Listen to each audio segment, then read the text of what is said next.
Well, thank you, Steve, for the kind introduction. Thank you very much indeed for the invitation as well to be here today. It's always a pleasure to talk about the project, and it's been great fun working with our project team since about 2015 when we first made the application to the Arts and Humanities Research Council. We're very grateful for that funding to be able to complete the project. The project came about as a result of a pub lunch at Devon Record Office when I met up with Mark Stoyle, and he'd been working already on the maimed soldiers of Devon and had written a very good article about how they remembered the war and how they look back on the war. And I was interested in war widows. I'm currently trying to complete a book on widowhood and bereavement during the civil wars. We cooked up a plan to apply for the project and invited co-investigators who had similar interests to join the team. We knew that tackling all of England and Wales, all the record offices in England and Wales, where we have evidence for pensions for soldiers and widows, was going to be a big task. So it's a pleasure to say that one of our co-investigators from University of Cardiff, Anne, is here today, Lloyd Bowen, in the room here, who was really he was kind of a Stakhanovite worker, Lloyd, because whichever archive we sent him into, we'd find out that there were hundreds more petitions there than we'd realised. And for a time, in the early days of the project, we had more Welsh material than English, because of the richness of the collections, particularly for Denbighshire and Carnarvonshire. But there's now about 3,000 petitions, well, 2,500 petitions and 1,000 certificates available to be browsed and used on the free access website. So we're hoping that it'll be a really useful resource for teachers, for researchers, and for history students, both in universities and in schools. So our first illustration here is from a book written by one of the military surgeons of the civil wars, who was also a Congregationalist minister and was based in Warwick Castle during the 1640s, James Cook. And he's often seen as the parliamentarian counterpart to perhaps the more famous Richard Wiseman, who was the royalist chief surgeon during the Third Civil War and the Battle of Worcester campaign. I'd like to begin the talk with a little vignette about the Battle of Marston Moor, possibly the largest battle fought on English soil. Nearly 50,000 men engaged in that battle.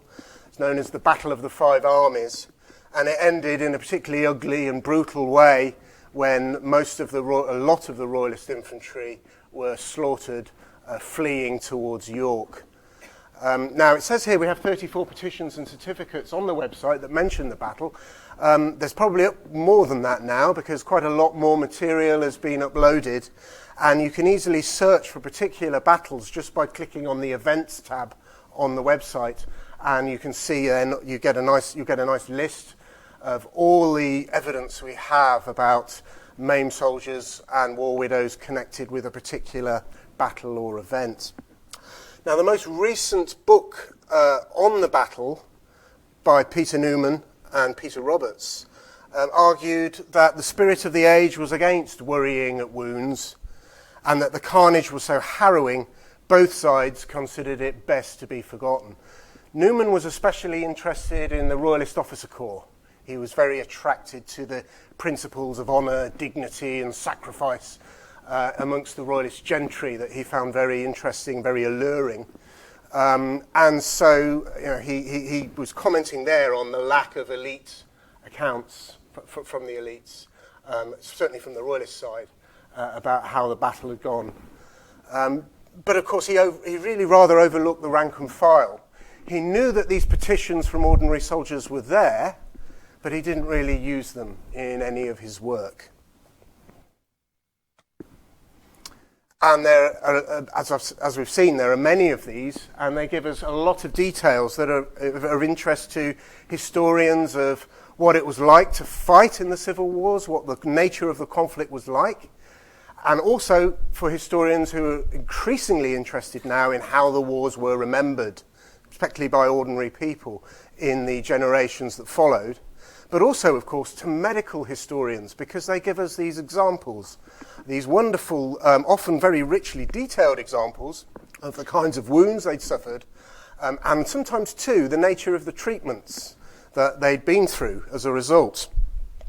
So here we have James Moore of Letwell petitioning in 1699, so 55 years after the battle, saying that he'd received many wounds in his head, especially one by a pistol shot, which bullet doth sit in his neck, which is very apparent to be seen, both painful and very troublesome to him, being very near 80 years of age.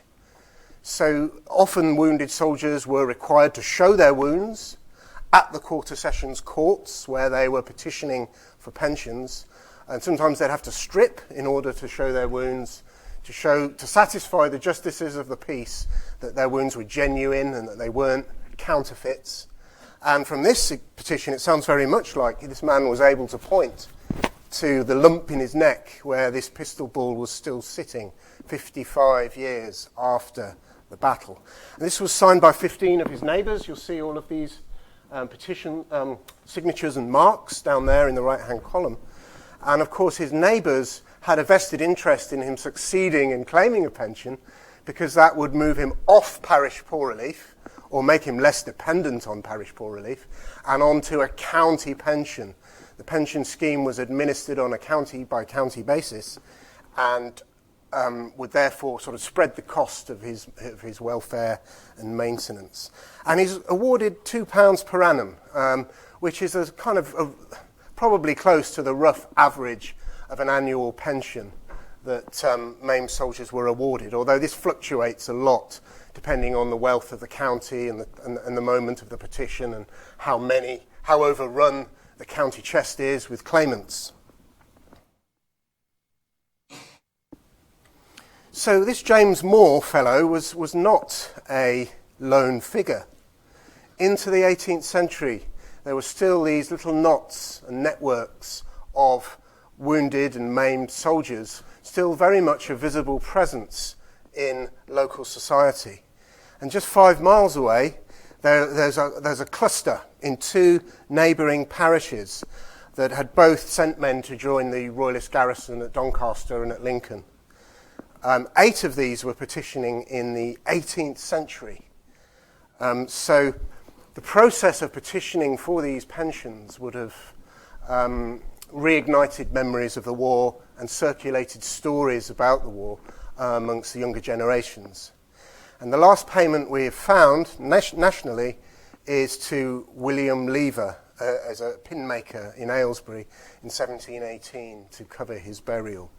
So we have quite a poignant reminder there, I suppose, that these consequences of wars persist beyond the treaties that end them. And here we have 2, even 3 generations after the civil wars, the local communities are still paying for the maintenance and welfare of veteran soldiers.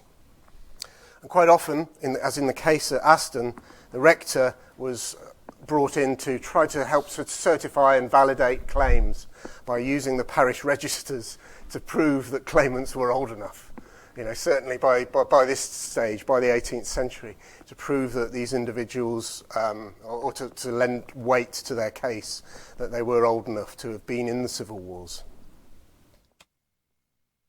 So why is this subject worth exploring? Well, there's a very good statistical reason. Ian Gentles' book argued that the proportion of population loss during the civil wars in Britain and Ireland was higher than in both world wars combined, because of course the population in the 17th century was much smaller. And so we're familiar with the colossal impact of the 2 world wars on 20th century mentality. I imagine something perhaps more intense than even that, affecting the population in the 17th century. These figures have been contested, that they're perhaps a little high, because they represent a snapshot of the population in 1642, and they don't represent our population turnover in the 15, 20 years after that. So they may be a little high, but they are still, as you can see, probably higher than, even allowing for error, they're probably still higher than the First and Second World War combined.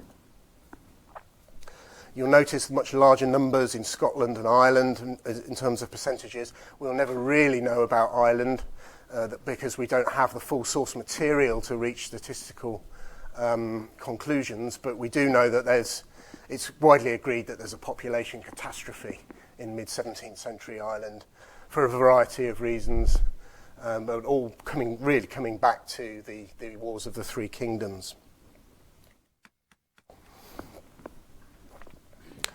So my old PhD supervisor at York, James Sharp, recently published a book, A Fiery and Furious People, A History of Violence, in 2016, in which he wrote, "We have very little evidence of how it felt to suffer or inflict violence on the battlefield of that era."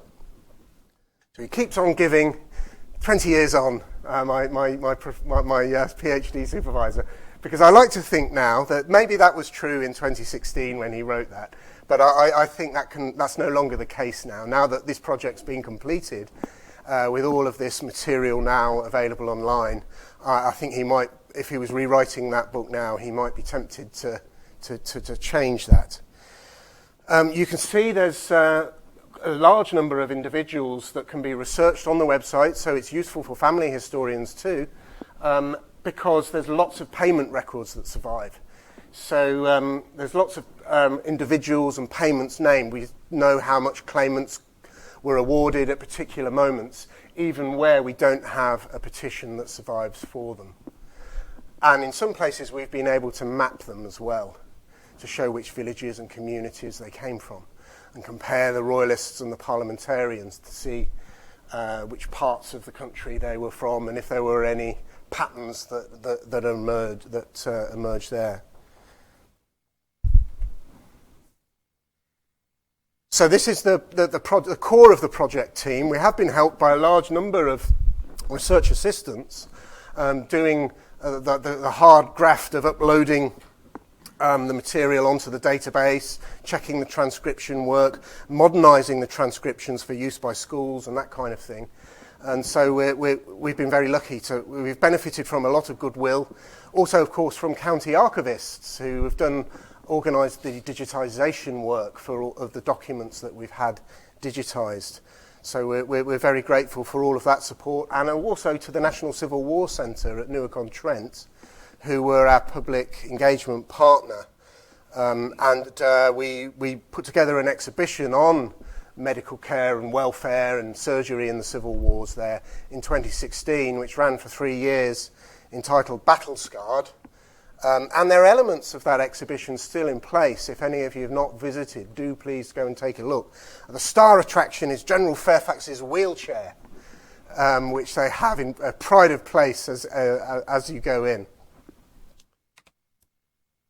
So this is the legislation behind the pension scheme. It was actually of Elizabethan origin.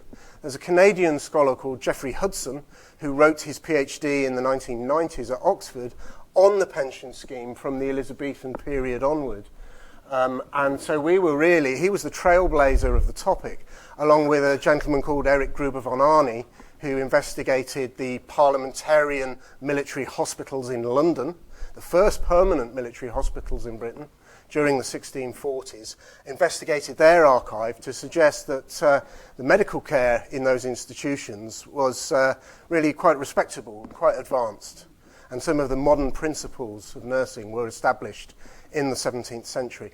I think it used to wind Eric up a lot that the popular perception was that military nursing began with Florence Nightingale. I think that used to be one of his bugbears. But we can see here how the ordinances governing the pension scheme developed. In 1642, Parliament took a revolutionary step to include women, to include war widows for the first time, having the entitlement to claim, to try to put together a petition to claim if their husband was killed in the war. So that meant acknowledging them as part of the cause, as part of the political nation. The Ordnance was refined in 1647, in part to appease the new model army. And then in 1662, you can't quite see there, but that's 1662, after the Restoration, the legislation was altered so that only royalists could claim. So up until the Restoration, only parliamentarians could claim these pensions, or sometimes gratuities of one-off payments that were given.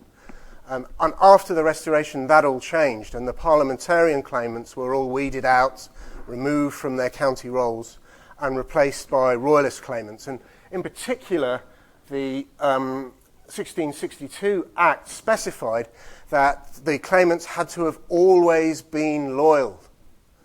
So that ruled out people who changed sides, of which there were thousands. So people sometimes had to spin their narratives, spin their retrospective narratives to try to fit the legislation. And so we see words like constancy, always loyal, these kinds of, often the words of the Act. We see these little insertions into the petitions to show that the scribes who were writing them were very conscious about pressing the right buttons with the magistrates. These are all the different authorities one could petition to as a maimed soldier or a war widow during this period. But most of the ordinary rank and file soldiers would have been petitioning to the county Court of Sessions courts, to the justices of the peace, who are usually the local landowners, the local gentry, although into the 1650s in many places these justices were being replaced by lesser men, by smaller landowners, and even in some places tradesmen and merchants. Borough corporations will also hand out military welfare. Senior parliamentarian officers could be often petitioned directly. Often it's the widows of officers who are doing that, and often they're petitioning for arrears of pay rather than a pension. And then all of those central authorities too, after the Restoration, House of Lords, Charles II, the Privy Council. So there's a lot of material from the National Archives on the website, as well as the county record offices of England and Wales, to show the money given by those central authorities. And Oliver Cromwell appears on quite a number of petitions, and Ismini's written a blog about that, and an article for the Cromwell Association about his role as an endorser of parliamentarian soldiers' petitions and the politics behind that. So this is my last slide before I hand over to Ismini. And I'd just like to say a brief word about authorship.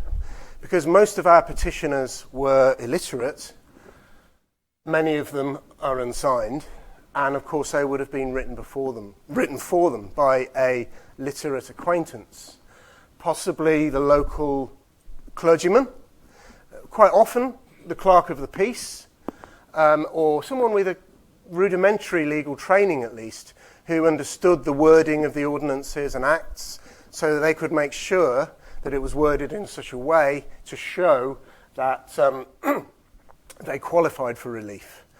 And these petitions therefore are quite formulaic. The beginning, there is an address to the justices and a preamble to show why they qualify, and at the end there's usually quite a deferential, almost grovelling tone, that they, if granted relief, then they will pray for the prosperity, long life and happiness of the justices.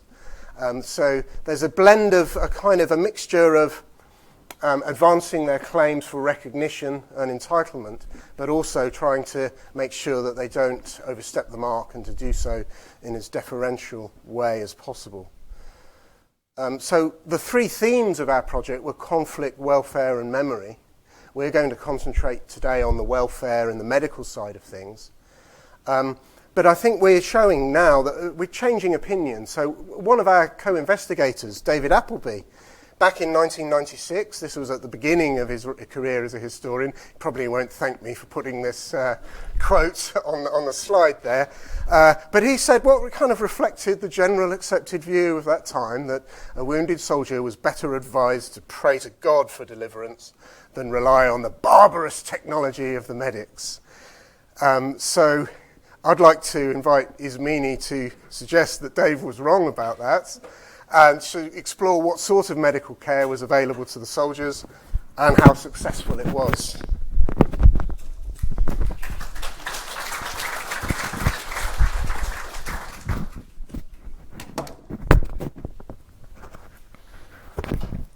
Can everyone hear me okay? Yeah, fantastic. Great, thank you very much, Andy, for allowing me to share the stage with you to tell you all a little bit more about the medical care of the Civil War Petitions Project. I'd also like to thank the Society for inviting us to speak today, and to all of you for turning up to listen. And particular thanks to Steve Rutherford for the kind introduction, and I think it was perhaps your idea that we should come and speak, so thank you very much for that. I'd like to start with a little tribute to some of the work that Steve has done on medical practitioners during the Civil Wars. And one of the things that Steve has highlighted is that in the popular imagination, as we've seen, perhaps represented by that quote there by Dave Appleby, the popular view of medical practitioners in this period is something like this. It's often in the public sphere, it's a period that's dominated by amateurish surgeons who are conducting operations in unsanitary conditions and of course, leechers. Obviously, I don't think I need to tell anyone here in this room that, obviously, in perhaps more scholarly circles, that view has long since been questioned. We are, I think, as a field, perhaps much more appreciative of the capabilities of early modern medical practitioners. Although, interestingly, military medicine in particular seems to have been lagging behind in this kind of revision of our opinion of medical practitioners. In military medicine, there still persists a bit of a theme that somehow these medical practitioners were amateurish and barbarous and all the rest of it. However, as Andy alluded to, this has begun to change. He mentioned the work of Eric Gruber von Arnie. You can see there he wrote on these permanent military hospitals and particularly the nursing care that was available during the Civil War.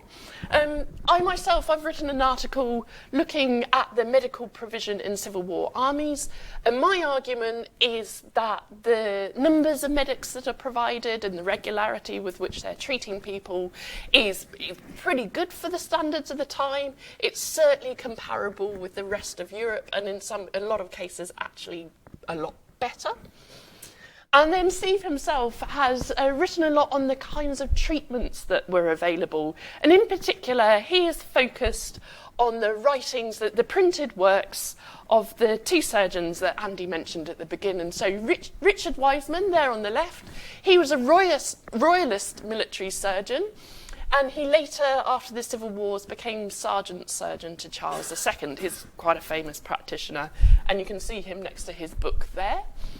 And on the right here, we have James Cook, who's the parliamentarian equivalent. He was also a military surgeon during the Civil Wars, and he particularly was also the personal surgeon to Lord Brooke. And in both of the works of these surgeons, as well as writing about treatments they recommended, they included case studies of patients that they had treated during the Civil Wars and lessons that they had learned from these, and they go into quite a lot of detail. And it's from the works of these surgeons that Steve's been able to conclude that these surgeons, the works represent forward-thinking and scientific principles, and many of their practices remained in place for centuries afterwards, with perhaps only modest refinements. However, of course, this begs the question. These are leading surgeons. They're well known to medical historians. They were also, of course, attached to great men. So perhaps were these men somehow exceptional? How far did their practices represent the field at large? Was it that the fact that they were particularly good, which is why they were noticed by people like Charles II and Lord Brooke, and because of their patronage, is that then why they were published? And until recently, it's been quite difficult to tell how far their practices have been representative. But this is where the Civil War Petitions Project comes in. So, as Andy's mentioned, one of the things that our petitions go into quite a lot of detail is the types of wounds they received and how they were treated. And we have tagged up all of the petitions that have mentioned anything related to medical incidents, and this is one of the key themes that you can explore on our website. So if you go to our homepage, and you can we have a special tab for injuries and ailments. If you click on that, then you'll get taken to this page here.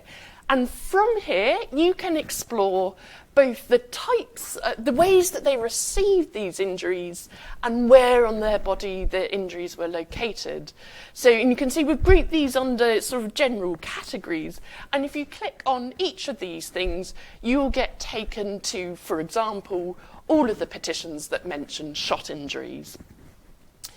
But this also means that we can calculate some statistics of the sort of frequency, which were the most popular methods of injury and where were the most common places for these injuries to be located. And the key thing to bear in mind when thinking about these statistics is these are the injuries from soldiers who survived the civil wars. And often for many years afterwards, as well as we saw with James Moore 55 years later. So it's not necessarily saying that most people in the civil wars were shot or whatever, but the type of wounds that it was possible to survive from. So that's where it's particularly interesting for medical historians. So very briefly, I won't spend a huge amount of time on this, but I can chat more about it in the questions if you're interested. These aren't the final figures because we haven't quite published all the documents on the website, but based on what we've got, these are the standing figures, and they're based on about 3,000 documents, so it is a pretty solid representation. So as we can see from this, shot wounds were quite common in this period. But also we can see conditions such as old age, if you're allowed to call that a condition. Of course, for many of our petitioners, as I say, they lived for many years after the event, and actually they had managed to live. They'd managed to cope, reasonably well with their injuries for much of their adult life. But it's only as they're approaching their old age that they're particularly beginning to struggle, that the effects of old age are making their injuries worse. Psychological is an interesting one. Again, I don't have a huge amount of time to go into that at the moment, but happy to answer questions. We do, interestingly, have evidence from soldiers who look like they have conditions that we might today associate with things such as trauma and PTSD. Obviously, that's you have to be careful with how you deal with that evidence. And, you don't want to retrospectively impose modern values on the past. But certainly the way they're describing it, they are describing sort of psychological conditions as well as physical conditions. And what's interesting is those people are awarded with pensions too. So in the 17th century, psychological conditions are something that are deemed worthy of a pension, not just physical conditions. So maybe there's a lesson to be learned there too.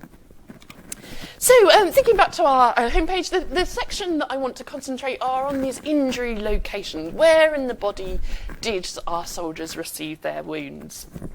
Again, here's some statistics for you.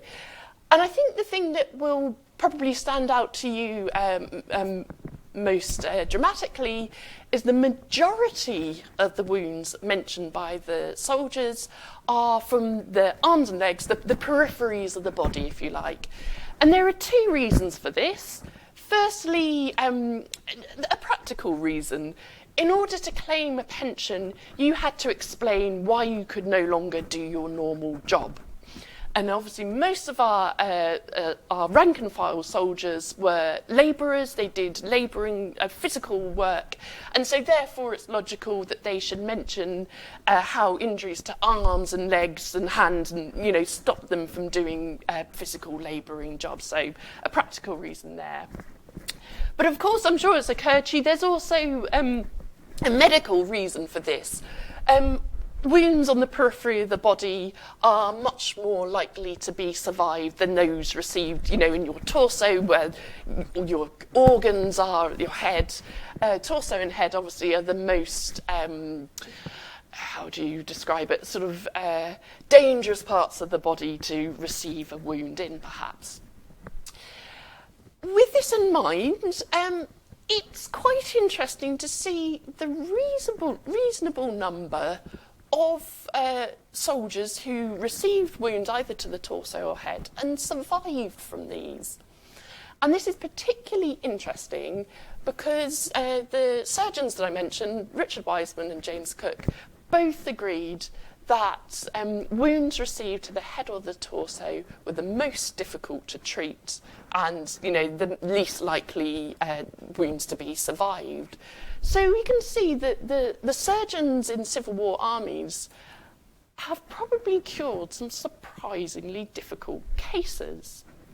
So obscure surgeons, people we don't know very much about, are treating complex head and torso wounds with some success. And we can see the evidence for this in our petitions, and I want to give you one case study which I think is quite an interesting illustration of this. So this is the petition of Edward Bagshaw from the West Riding of Yorkshire. And again, he was a royalist soldier. He also fought at Marston Moor.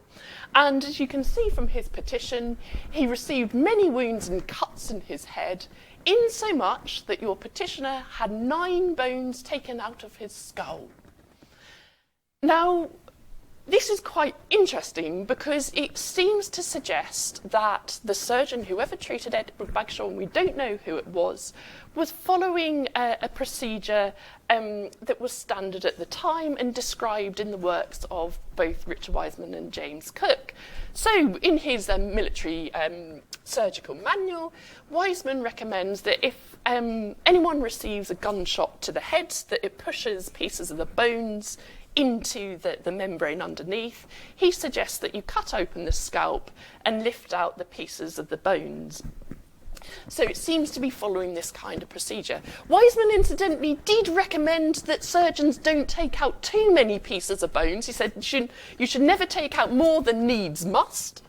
And he claimed that he did know some surgeons who used to carry the little bits of bones around in their pockets afterwards, boasting about the treatments that they had administered. So he didn't recommend that.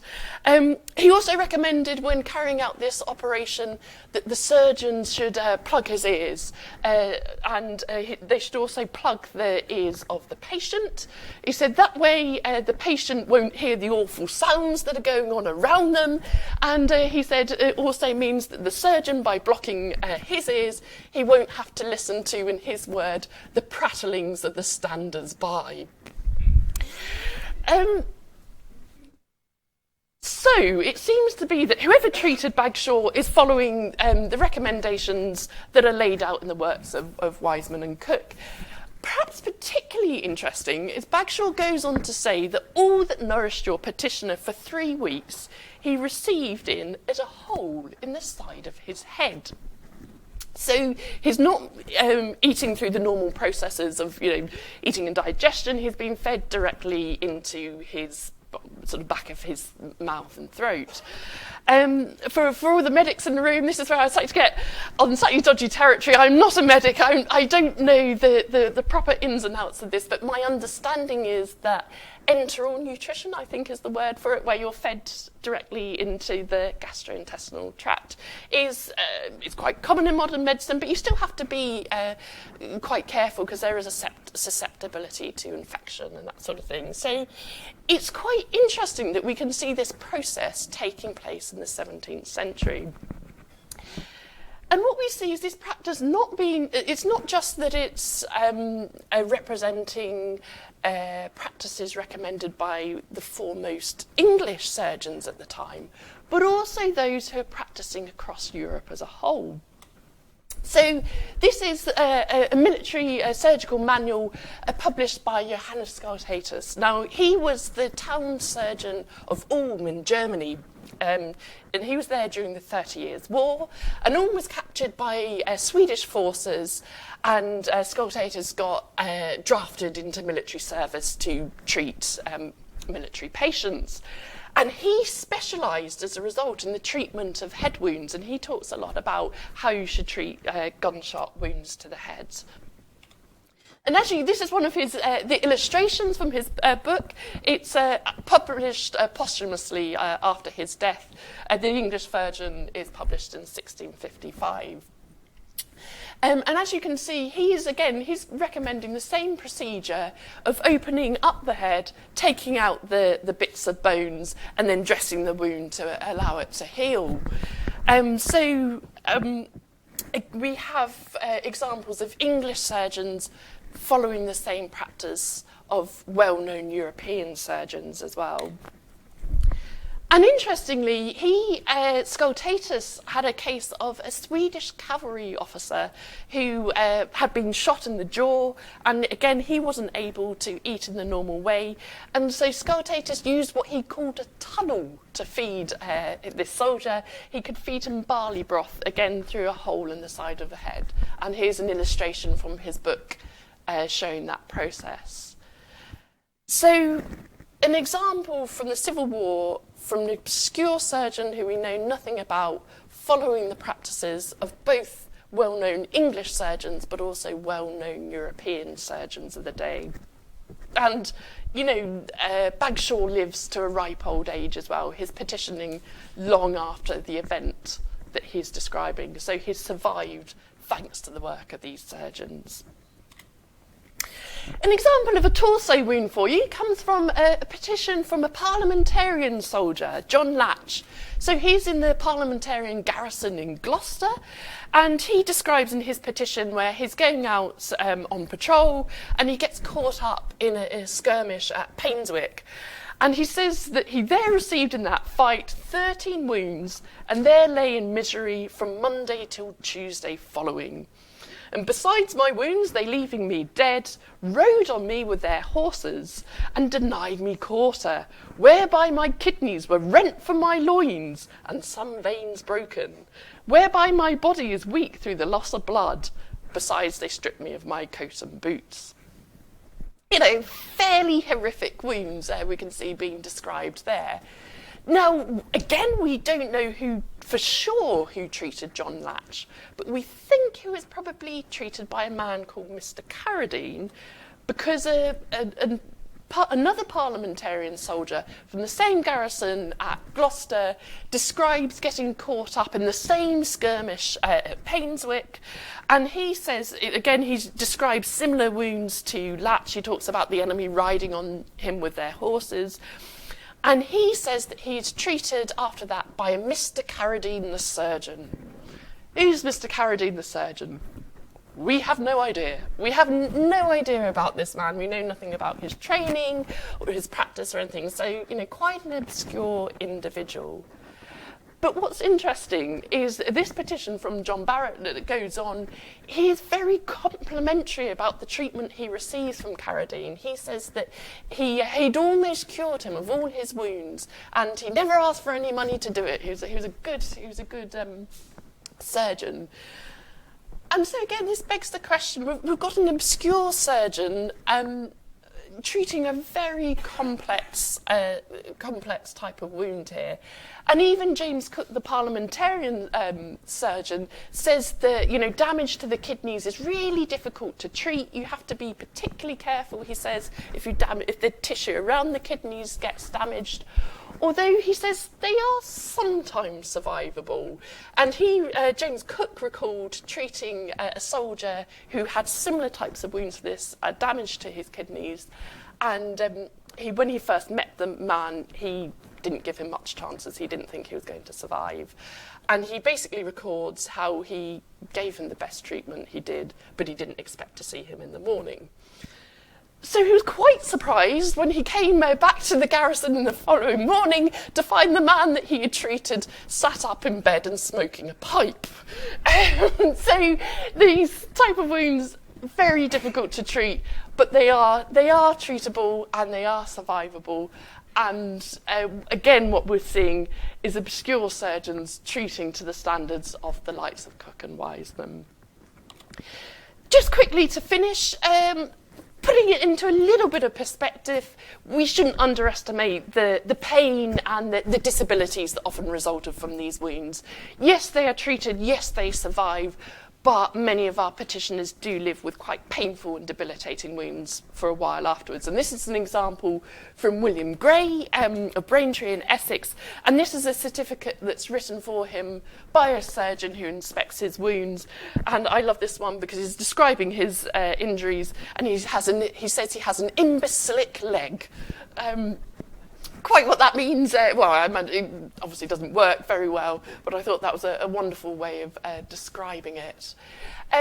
So we shouldn't go overboard by saying how great these surgeons were. Of course they are fantastic, but we mustn't underestimate the pain and disability with which these soldiers lived for many years afterwards.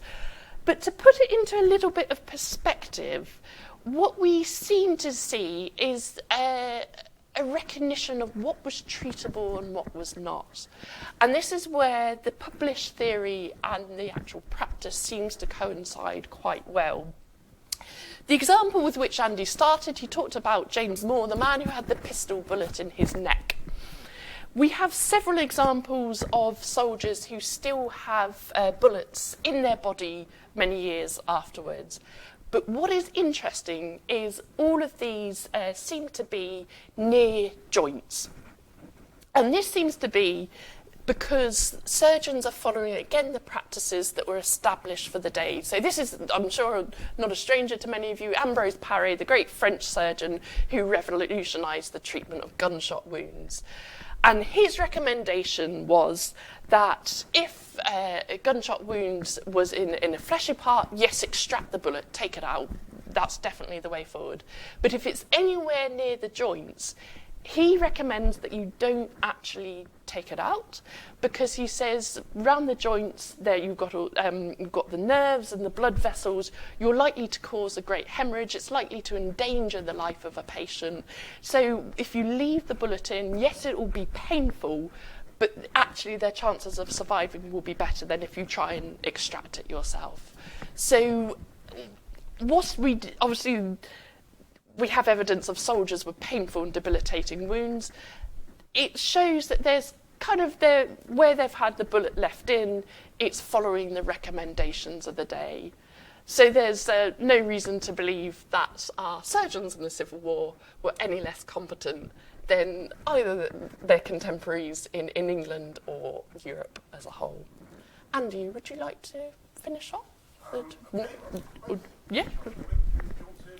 Yeah. So basically, just for final slide, to say thank you for listening. If you'd like to find out more about our project, a couple of links for you. This one will take you to some of the highlights of our discoveries from the project. This will give you an overview. You've all been given a little booklet in your packs. I think, again, this has got some of the highlights of the project. We're also, we've just launched a new sister project called The World Turned Upside Down. And this is primarily an educational resource for schools and universities, but also for anyone who's interested. And on there you'll find lots of podcasts and downloadable resources relating to the Civil Wars. And those podcasts in particular are a good way of finding out more. Anything you want to add? Tucked away on the website on the About page, there's also a video made by actors of the Royal Shakespeare Company, dramatising these petitions, because they weren't just dry administrative documents, they were performances.